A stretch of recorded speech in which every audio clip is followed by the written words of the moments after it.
The ratings are in for this week's edition of AEW Dynamite on TBS as the road to All In continues. Speaking of All In, Tony Khan has teased several major announcements recently, and of course one was yesterday, that being the announcement that AEW All In will be coming to Texas next year at the Globe Life Field Stadium. All of the details on that, plus Bobby Lashley's WWE exit is seemingly confirmed as he's moved to the alumni section of WWE's website. Shawn Michaels teases what CM Punk's role will be in NXT when the show goes on the road in Chicago. Matt Riddle and Roman Reigns reportedly had to be kept separate due to real-life heat, according to one former WWE broadcaster. Beth Phoenix seemingly confirms her WWE exit, and Damage Control are now officially babyfaces on the internal WWE roster.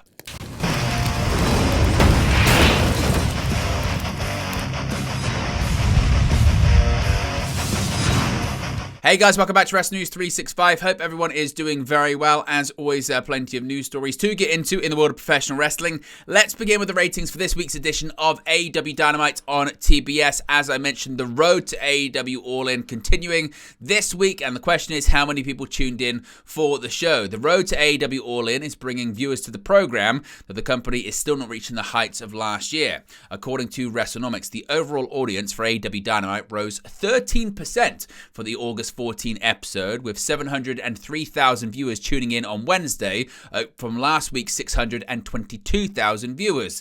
The 1849 demographic showed up to the tune of a 0.23 in the ratings, up 21% from last week's 0.19. As usual, the highest rated segment was the show's first segment. Of course, this comes courtesy of the quarter hour ratings, courtesy of WrestleNomics. Shout out to them, and be sure to subscribe to their Patreon service, as you can see on the screen right there. As I mentioned, as is usually the case, the highest rated segment overall was the show's opening, and it dropped over 150,000 viewers by the end of the first hour, marginally recovering with a slight bump during the Chris Jericho Hook promo segment in the second hour. The show was number one on cable and benefited from no longer going up against the 2024 Olympic Games. Despite being up for the week in the overall ratings for August, that's actually still down 24% compared to August of last year, while the 18-49 demographic is down 32% compared to last year too.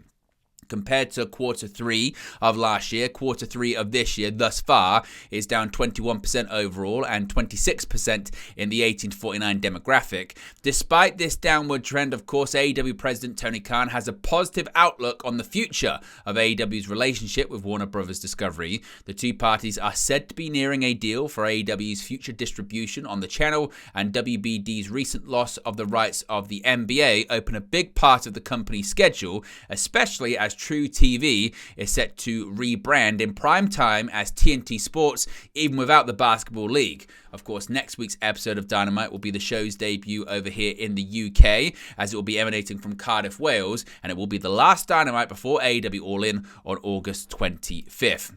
Now, speaking of AEW All In, as I mentioned, Tony Khan has been teasing several big and major announcements. He said that they were imminent, and indeed this one was, because shortly before AEW began its residency for AEW Collision and Ring of Honor in Arlington, Texas's Esports Stadium, rumors began to swirl that AEW could be holding an even bigger event in the area sometime in 2025.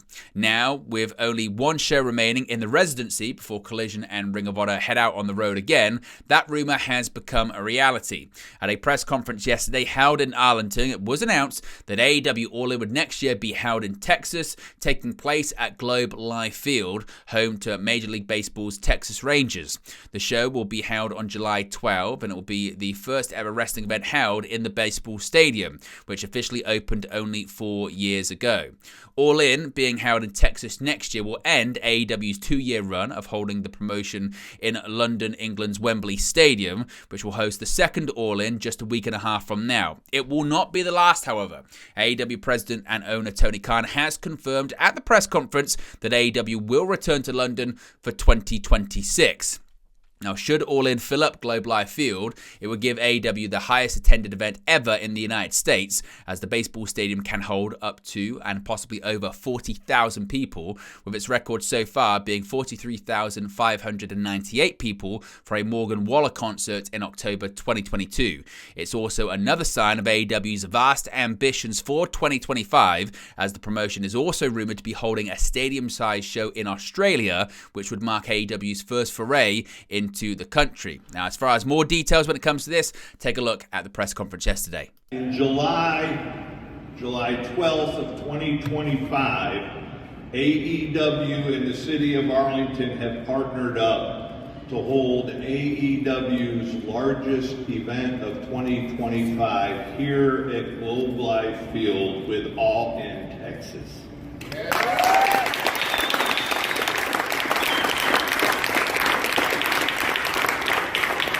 All the great history, all the great things that have happened here in Texas. It's a big honor for us to come and be a big part of that Texas wrestling tradition, because you see, for years, people have been asking, when is AEW going to do a pay-per-view event in Texas? When is it going to happen? There are lots of great arenas in this state. There are a lot of great places in the great state of Texas where you can do a wrestling show. There are certainly a lot of great wrestling fans in the state of Texas. They're one of my favorite natural resources. And you can bet they're going to be loud and proud here in Globe Life Stadium when we present AEW All In Texas next year. It's going to be a very special thing. Last year we debuted AEW All In at Wembley Stadium in London. We set the world record for pro wrestling attendance. We sold 81,035 tickets. We built a very special brand. Of course, we will be going back just 10 days from now to Wembley Stadium and celebrating All In 24. And we can't wait to bring All In 25 here. It's going to be very special. We're going to London next week, then coming to Texas. We'll be going back to London in 2026. But coming here for this event, it's very special, and it does mark our first pay-per-view event ever in Texas.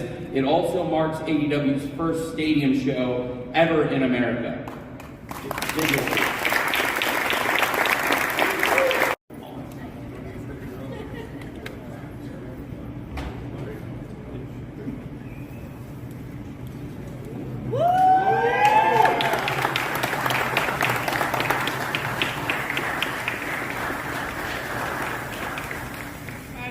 Now, more details of this come courtesy of Sean Ross Sapp of Fightful Select, who has confirmed that indeed AEW All In will not be in London next year. Instead, they're bound for the Dallas area next July.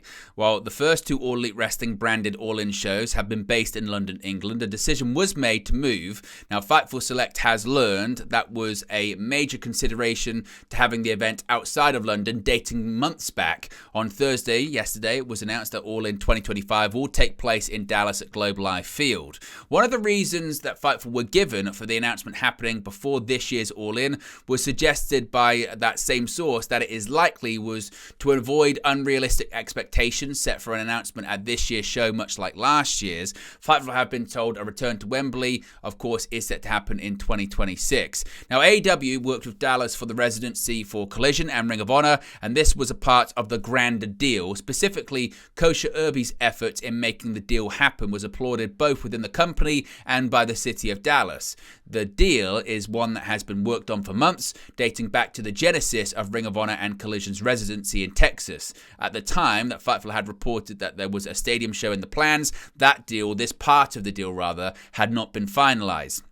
Now, talent reportedly were kept in the dark about the announcement until it was made publicly, which was done to keep things very close to the vest. Many talent knew that they were being brought to Dallas this week, but they weren't specifically told what they were being brought in for. Now, Tony Khan recently mentioned that Globe Life Field was a stadium he'd like to run and discussed that the Texas Rangers were a client of his analytics company. He also notified that AEW had no plans to run a stadium show in the United States in the immediate future in July. As it turns out, I guess a year ahead is not the immediate future, but there you go. That's more details when it comes to that whole process.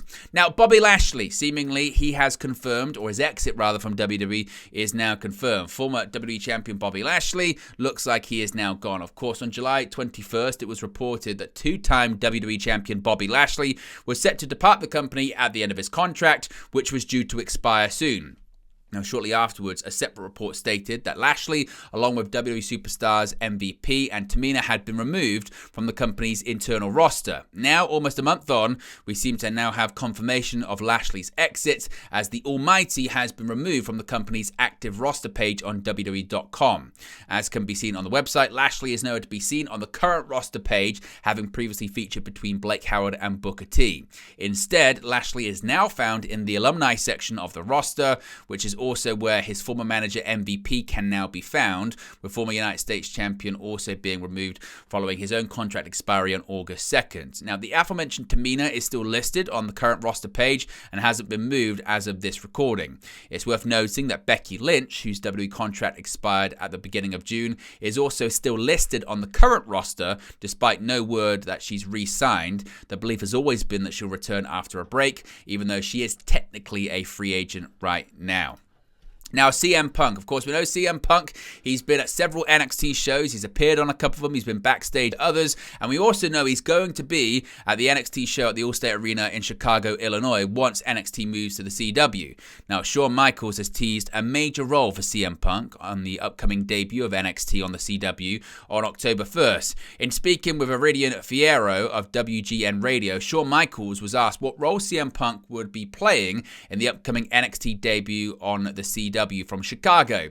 While HBK didn't reveal any details, he did tease that not only was Punk going to be in attendance, but he would also be playing a major role. Shawn Michaels said, quote, "Can't let the cat out of the bag on that right now, so he's going to be there. He's going to be playing a major role, obviously, for us, and again, as I said, certainly other surprises are sure to come."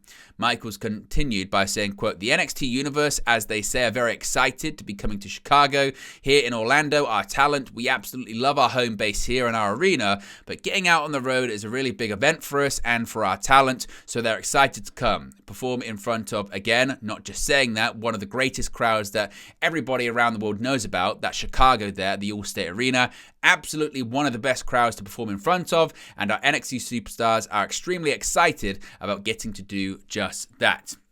Of course, WWE NXT is headed on the road for the first two editions of the show as it transitions from USA Network to the CW. NXT will travel to the Allstate Arena in Chicago on Tuesday, October 1st, featuring CM Punk, and the Enterprise Center in St. Louis, Missouri on Tuesday, October 8th, featuring Randy Orton. Of course, that's the same episode that's set to go head-to-head against AEW Dynamite on Tuesday, with Dynamite being a Title Tuesday special. Now, a bit of an interesting story here when it comes to Matt Riddle and former WWE Undisputed Universal Champion Roman Reigns. Former WWE star Matt Riddle will be the first person to tell you that he rubbed some people the wrong way during his tenure with the company. One person who he absolutely got on the wrong side of was Roman Reigns, with Riddle openly telling the world in 2021 that Reigns needs to shut his mouth and that he could beat the tribal chief in a real fight. Due to situations like this, former WWE broadcaster Matt Camp recently revealed on his YouTube channel, The Wrestling Matt, that there were times when Reigns and Riddle were purposely kept apart from each other outside of situations where they had to work together, like their undisputed WWE Universal Championship match on SmackDown in June of 2022. So much so that Camp even used an example of when Reigns did a rare media appearance in August of 2021, where Riddle wasn't allowed on set despite the fact that Reigns was making the appearance via satellite. Quote, "Riddle was the in-studio guest, and we 100% did not put Riddle on the set until Roman was gone and off the video screen. Just not going to mess with that." Then Riddle went and said something dumb about Roman right after that in another interview. Right after that, I think that's where he told the story about writing a letter to Roman, apologizing, and Randy told him to do it. We made a point to keep Riddle. We would have those interactions where someone would be in the studio and then they'd interact with the guests, whether they were in storyline or not. We'd have some fun stuff with that. We 100% kept Riddle off the set until the Roman interview was done, which was the right call. Now, Beth Phoenix, we spoke about exits earlier on when it comes to Bobby Lashley, and Beth Phoenix is another name that seemingly has now departed WWE, with the Hall of Famer confirming the news herself. Last month, it was reported that WWE Hall of Famer Beth Phoenix was a free agent after her contract expired, with her last match for the company coming at Elimination Chamber in 2023. Phoenix was recently a guest on Chris Van Vliet's Insight podcast, where she not only confirmed her WWE departure, but also teased the possibility of what she could be doing next. She also made it clear that her departure from WWE was far from acrimonious. She said, quote, "I am currently a free agent. I have a great relationship with WWE. I treasured my time there. I feel like there's other opportunities that have presented themselves. I feel the motivation right now to kind of explore what else is out there and explore myself. But my relationship with WWE hasn't changed. I have so many friends there and I appreciate and enjoy the product as I always have. I love NXT. I have a special place in my heart heart for NXT, of course, and just the system and seeing young people come up and go through the excitement of developing themselves for the big time. I love WWE, I always will. Now, of course, Phoenix is married to current AEW star Adam Copeland, leading to speculation on whether she could reunite with her husband in All Elite Wrestling. While she isn't technically signed to AEW, she is technically present whenever her husband makes an entrance, as her voice was used for the You Think You Know Him sting at the beginning of Copeland's AEW entrance theme, of course, the classic Metalingus by Alter Bridge. And finally, an update when it comes to Damage Control and their status as baby faces or heels. Since its debut at the 2022 SummerSlam Premium Live event, Damage Control has been cast as a heel-orientated or villainous faction in WWE. In recent weeks, though, the group, now composed of Io Sky, Kairi Sane, and Dakota Kai, has seen a shift in attitude that more so aligns to that of a babyface or a good guy in WWE. This shift has reportedly also been reflected in WWE's internal roster, with Damage Control now being listed as babyfaces on the Raw roster. According to PW Insider, this label change occurred sometime over the last week. While Sky, Sane, and Kai are all now identified as babyfaces, it was noted that Asuka, who is currently recovering from knee surgery, is still internally listed in the miscellaneous section of the company's roster. The Empress of Tomorrow reportedly sustained a knee injury during a March 2024 episode of SmackDown. Nevertheless, she continued to wrestle in the weeks leading up to and following WrestleMania 40. Asuka and Sane's WWE Women's Tag Team Championship loss to Bianca Belair and Jade Cargill at Backlash seemingly signals Asuka's temporary exit from television, as she has not wrestled since then. Instead, she finds herself on the road to recovery, which has been captured through various vlogs. Much like Asuka, Dakota Kai too finds herself on the shelf with a knee injury. In Kai's case, she is expected to be out of action for 8 to 10 weeks after tearing her right meniscus. In Kai's absence, Sky and Sane will challenge Isla Dawn and Alba Fire for the WWE Women's Tag Team Championships on next week's episode of Monday Night Raw, with Shayna Baszler and Zoe Stark set to round it out as a triple threat match. But there you go, guys, the latest pro wrestling news for you. Be sure to smash a like on the like button, be sure to subscribe, bottom right hand corner. As always, let me know your thoughts in the comment section below, and I'll speak to you again very, very soon. Hey guys, thank you for watching, listening, streaming, or however you come across this video today. Be sure to click on the video on the right there to watch our next video, or click the bottom there to subscribe, or the bottom right hand corner. Thank you very much, and I'll speak to you again very soon.